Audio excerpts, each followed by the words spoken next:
पहाड़ों पर हो रही मूसलाधार बारिश के चलते यमुनानगर के कई गांव अभी भी बाढ़ की चपेट में हैं। हम बात करेंगे यमुनानगर के खानूवाला और चंदपुर गांव की, क्योंकि इसके साथ सटी हुई सोम नदी जिसका कि किनारा टूट चुका है। नदी का किनारा टूटने से नदी का रुख गांव की तरफ हो गया है, जिससे यमुनानगर से जुड़े हुए कई गांव बाढ़ की चपेट में आ गए हैं। क्योंकि अगर किनारा नहीं टूटता तो नदी का रुख गांव के तरफ नहीं होता, जिसके चलते गांव वालों में भी काफ़ी रोष है, क्योंकि प्रशासनिक अधिकारी भी इस मामले में कुछ नहीं कर पा रहे हैं। प्रशासनिक अधिकारी गांव में तो ज़रूर पहुंचे हुए हैं, लेकिन गांव के हालात ज्यों के त्यों बने हुए हैं। तस्वीरों में आप देख सकते हैं कि गांव में किस तरह के हालात हैं। नदी का किनारा टूटने से नदी का बहाव गांव में कितनी तेज़ी से बढ़ रहा है, और लोगों के घरों के हालात भी आप देख सकते हैं कि किस तरह से लोग इस मुशक्क़त का सामना कर रहे हैं। लोग अपने घरों का सामान बाहर निकाल रहे हैं। आप देख सकते हैं किस तरह के हालात हैं। लोगों के पूरे घर डूबे हुए हैं। गांव के हालात खराब होते देखकर कुछ लोग पलायन करने भी लगे हैं। 2 दिन पहले ही गांव में जो बाढ़ आई थी, अभी उससे ही गांव वालों को निजात नहीं मिली थी कि आज तीसरे दिन फिर गांव में पानी घुस आया और लोगों के हालात बद से बदतर हो गए हैं। लोगों के सामान की हालत आप देख चुके हैं। इनके जो पेटी, दीवान सब कुछ था वो सब भीग चुके हैं। हर जगह पानी ही पानी है। इलेक्ट्रॉनिक जो सामान था वो भी ख़राब हो चुका है। खाने पीने के लिए इनके पास पानी का निवाला भी नहीं है। आप देख सकते हैं हालात किस तरह से, कपड़े, घर पानी और कीचड़ से सने पड़े हैं।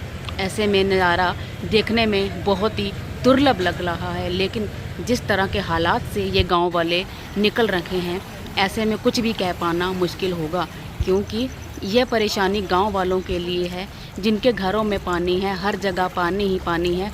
ऐसे में प्रशासन उनके लिए क्या कर रहा है, अभी इसके बारे में कुछ भी कह पाना मुश्किल होगा।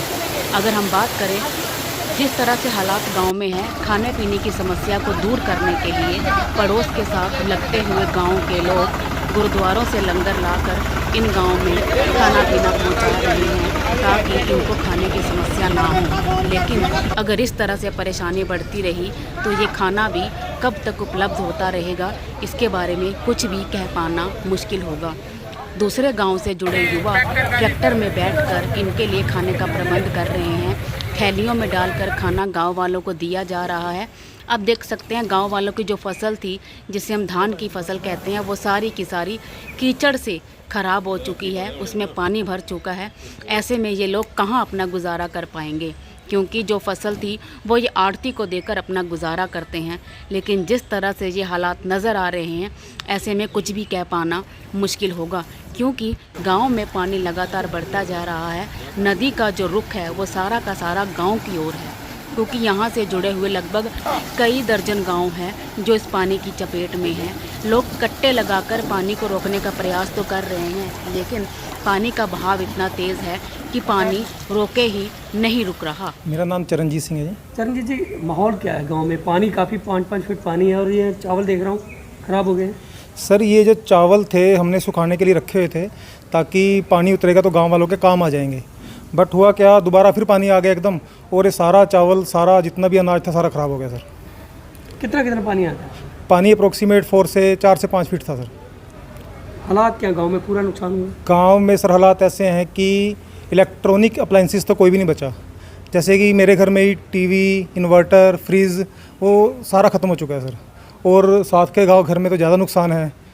और मतलब कि सिर्फ इंसान को छोड़ के और पशुओं को छोड़ के गांव में खाने का कुछ नहीं है, पशुओं के लिए चारा नहीं है, कुछ भी नहीं है, सब कुछ ख़त्म हो चुका है। प्रशासन की तरफ से कोई मदद? सर, प्रशासन की तरफ से मेरे सामने सर कोई आया नहीं।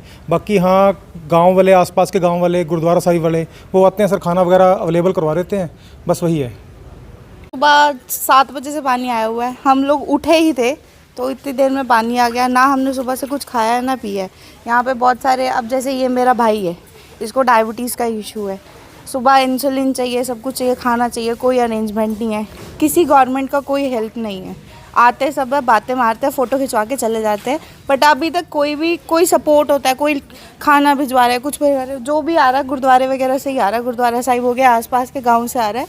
हमारे गवर्नमेंट की कोई सपोर्ट नहीं है। आज तो हम लोग जा रहे थे यहाँ से सामान लेकर, लेकिन रास्ता ही नहीं है, इतने पानी में से कहाँ से निकल के जाएंगे हम। का सिचुएशन क्रिएट हो रखी है, तो पॉइंट्स देखे जा रहे हैं जहाँ से जल्दी से जल्दी पानी की निकासी कराई जा सके और लोगों को कम से कम नुकसान, उसी चीज़ का सोल्यूशन निकाला जा रहा है कि कैसे पानी की निकासी कराई जा सके ताकि दोनों गाँव में से किसी गाँव को नुकसान ना हो, कम से कम नुकसान हो। एक बार पानी की सोल्यूशन निकाल लें इमीडिएटली कि पानी की निकासी जल्दी से जल्दी हो सके ताकि दोनों गाँव में से किसी को नुकसान ना हो।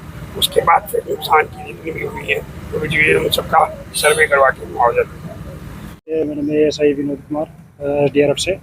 यहाँ पर हमें सूचना मिली थी जैसे पानी बढ़ने के कारण यहाँ पर मतलब कोई जैसे पहले भी यहाँ पर 3-4 दिन से पानी बढ़ रहा है, तो जैसे यहाँ पर रेस्क्यू किया गया था, तो तुरंत यहाँ पर कोई ऐसा हादसा ना हो तो उसको रोकने के लिए यहाँ पर SDRF टीम को तैनात किया गया है। और पहले भी हमने यहाँ से 2-3 वाहनों को घर के अंदर पानी